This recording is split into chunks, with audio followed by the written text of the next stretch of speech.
Certainly a stark difference from our last national poll, which had Clinton leading by 8 points. It is, Anderson, causing a lot of buzz, and let's be frank and honest, some eye rolls as well. Let's look first at our likely voters. Our likely voters has Trump ahead 45-43. That's a statistical tie, but it's the first poll in a very long time, national poll, to show Trump ahead. Now, I will tell you this. Donald Trump bragged about this today. His campaign is trying to raise money off it, saying, see, we're in the lead, send in money. His own pollsters are telling Mr. Trump that their numbers, Anderson, show Secretary Clinton still has a small national lead. The Clinton campaign says the same thing. So let's watch in the days ahead. We'll see if this is an outlier, happens sometimes, or whether there's a shift for Trump among likely voters that put Trump ahead. But there's no doubt that the race is tightening, in part because Secretary Clinton Anderson has lost her post-convention glow. After the Democratic convention, this is registered voters. She had an 8-point lead. Now she has a 3-point lead among registered voters. So there's a debate going on about our likely voter screen, the sample and the like, but there's no question if you look deep into the data, this race is tightening, and maybe Trump's on top a little, maybe Clinton's on top a little, but it's close. What's behind the drop for her? There's no question, again, when you look at this, number one, on the big issues. Coming out of the Democratic convention, Secretary Clinton, just look at this one issue, the economy, and you see this in other big issues as well. She had pulled in essentially a tie with Donald Trump, a little bit ahead of him on who would best handle the economy after trailing him for months on this big and defining question in any presidential race. Now, among registered voters, she's well behind Mr. Trump again, maybe in part because he's been advertising on this issue in the past few weeks after not advertising much for a long time. That's one of the questions. And what were we talking about last week quite a bit? The Clinton Foundation, email questions. Which candidate is more honest and trustworthy? After the convention, she still trailed Trump here after both conventions, but by 8 points. It's a 15-point gap now. There's no question these honesty, trustworthiness, personal character questions, still a problem. And one of the post-convention headlines was that Clinton was leading among independents, which obviously is a group Romney won on Election Day. Has she kept that edge? She has not. And again, we talked about that right after the convention, saying if she was going to lead among independents on Election Day, she would win. Because as you noted, Romney won that group by 5 points. Now, among likely voters, this is the part of our poll that is controversial in some quarters, Trump has a 20-point lead now among independents. If you look just at registered voters, it's an 8-point lead. But that's still a big change. If you just focus on the registered voters part of this, again, we'll see if other polls back us up on the likely voter thing, but if you just focus on the registered voters post-convention, Clinton had pulled in essentially a tie, 35-33, a little bit ahead. Now she's 8 points down. We know. I don't know anything about white supremacy or white supremacists, so I don't know. I mean, I don't know. Did he endorse me? Or I want to what's ask you going about on? the Anti-Defamation League, which this week called on you to publicly condemn unequivocally the racism of former KKK Grand Wizard David Duke, who recently said that voting against you at this point would be treason to your heritage. Will you unequivocally condemn David Duke and say that you don't want his vote or that of other white supremacists in this election? Well, just so you understand, I don't know anything about David Duke, okay? I don't know anything about what you're even talking about with white supremacy. And second, how do you feel about the David Duke quasi-endorsement? I don't know the answer to the first. Who knows why?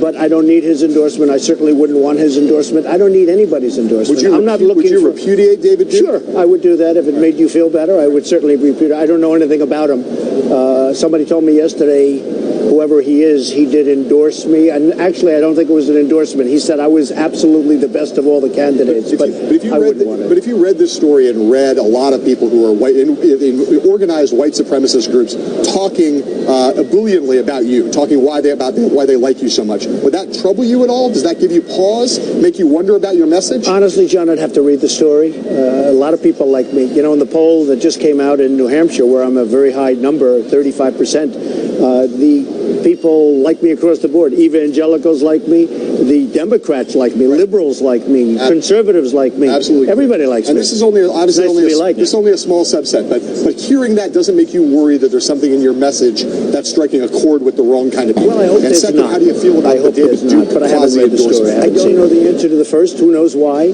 But I don't need his endorsement. I certainly wouldn't want his endorsement. I don't need anybody's endorsement. Would you repudiate David Duke? Sure, I would do that if it made you feel better. I would certainly repudiate. I don't know anything about him. I don't know the answer to the first. Who knows why?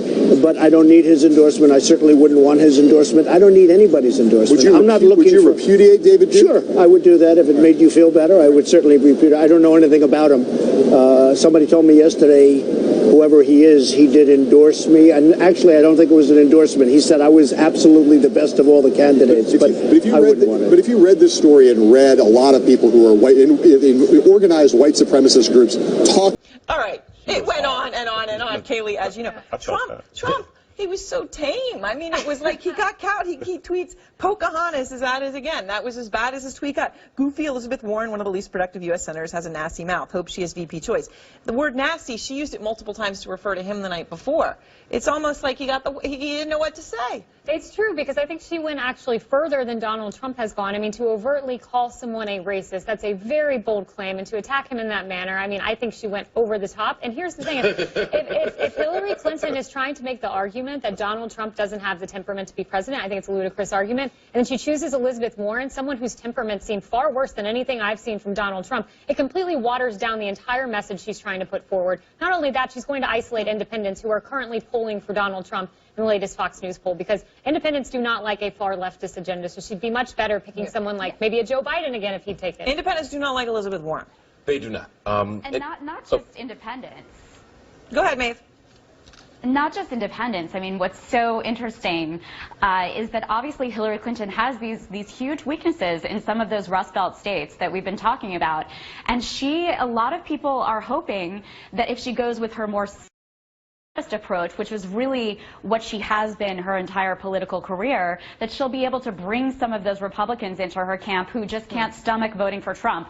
If she puts Warren on the ticket, I think that really would raise a lot of questions for those Republicans who are thinking about it. She alienates certain folks. She needs to get probably someone more middle of the road. I also suspect she'll look for a governor. Tangent about the Star of David tweet again. Are you comfortable that he's on message after the meeting you just had with him? Yeah, I think we had a great meeting with our presumptive nominee. I think our members really enjoyed it. This was the first time just about every one of our members had a chance to actually meet and engage with Donald Trump. So I thought it was great that he came. I'm glad he accepted our invitation. And we had a very good exchange on just lots of ideas and lots of policy issues. So I thought it was a very good meeting.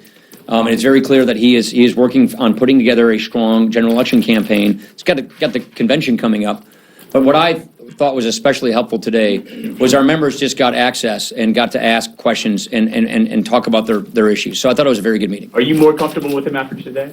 Yeah, I thought he did a great job engaging with our members, and I think our members appreciated it. Is there a plan B for a Zika supplemental bill being discussed amongst Yeah, plan B is the Democrats stop their filibuster, which is reckless partisan in the Senate, and pass Zika. Look, I think we just now found out that of the money that's already been appropriated, only 1/6 of it has been spent so far. That's the kind of answers we've been trying to get to questions for a couple months now. We passed a very responsible Zika bill. It hit the $1.1 billion funding level that was requested, that was supported in the Senate. The pay-fors are absolutely innocuous. Everyone knows that. And the Democrats are playing politics with this, including a politically motivated filibuster. They should drop their filibuster and pass the bill. Who are you? Ben Siegel with ABC. So Donald Trump is now standing by the tweet that he deleted with the Star. From the race, so Hillary didn't really directly lose support there. Well, actually, that's even earlier. So Biden hit a peak early on of 27.7, and then he went through a period. Maybe they were worse polls at the time. There's one poll, PPP, which is notoriously known to be slanted towards the Clintons, supposedly. And then here's where Biden drops out of the race, and they both pick up supporters from the Biden campaign in this general curve.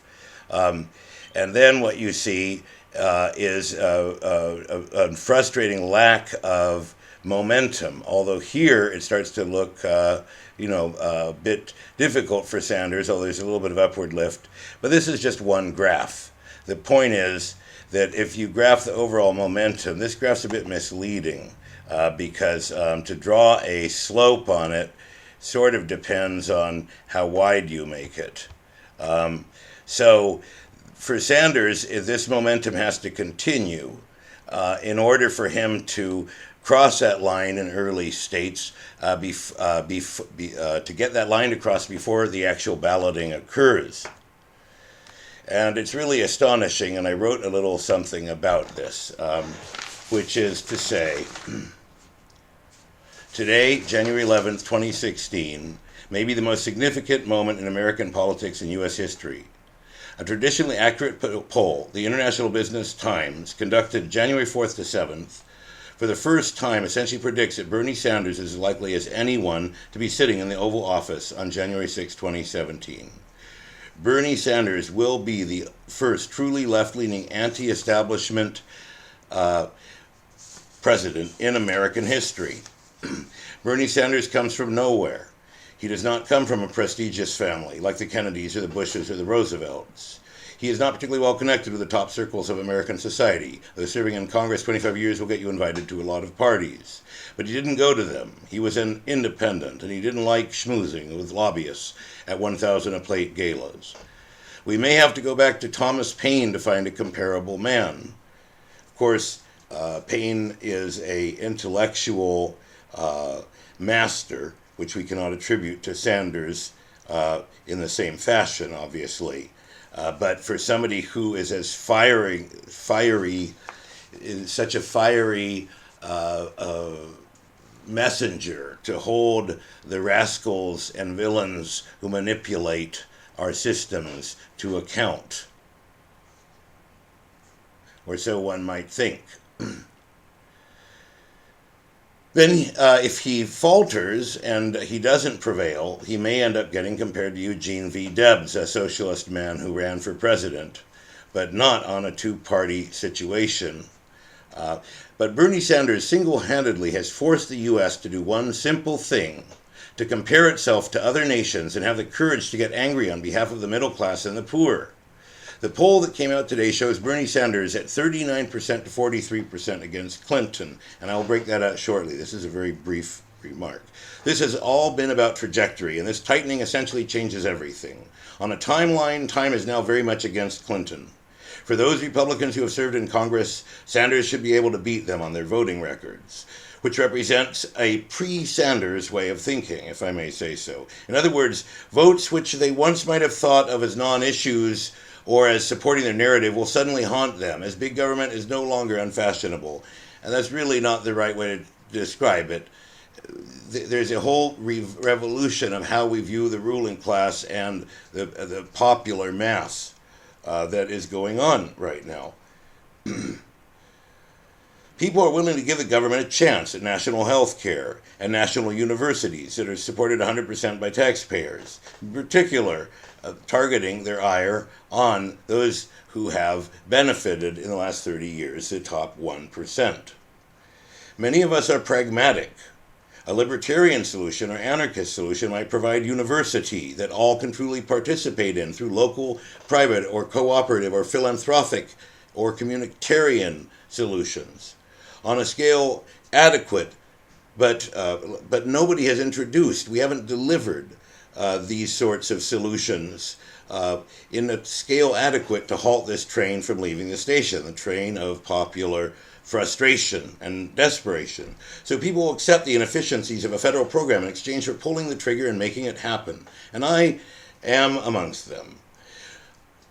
Although I prefer libertarian, communitarian, non-coercive, opt-in structures that, where the people who are involved with the enterprise have shares, have a say in its governance, whether it's parents working at a cooperative school or whatnot.